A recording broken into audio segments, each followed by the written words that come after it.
श्री स्वामी समर्थ.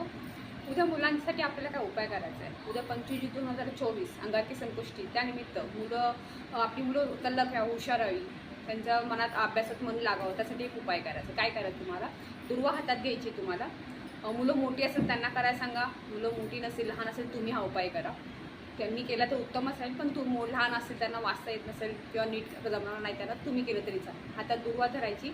11 वेळा तुम्हाला अथर्वशीर्ष पठण करायचं. जर तुम्हाला वाचता येत नसेल किंवा नसेल तर तुम्ही ऐकलं तरी चालेल, श्रवण करा. ते तुम्ही ऐका, ते खूप उत्तम राहील. आणि नंतर ती दुर्वा जे आहे तुम्हाला गणपती बाप्पाला अर्पण करायची. तुम्ही मंदिरात घेऊन गेला तर उत्तम राहील दुर्वा, किंवा आपल्या घरातल्या गणपती बाप्पाला सुद्धा अर्पण केले तर चांगलं राहील. यांनी पण मुलांमध्ये हवी तशी ग्रोथ दिसेल, त्यांची तलक बुद्धी होईल, मनासारखा ते अभ्यासही करतील, त्यांचंही मन अभ्यासामध्ये राहील. त्यामुळे हा उपाय मुलांसाठी नक्की करा, खूप छान आहे. आणि मुलांना खासकर मंदिरात घेऊन जावा उद्या कंपल्सरी. काही झालं तरी वेळात वेळ काढून छोट्या मंदिरात गेला तरी चालेल, पण नक्की जावा. श्री स्वामी.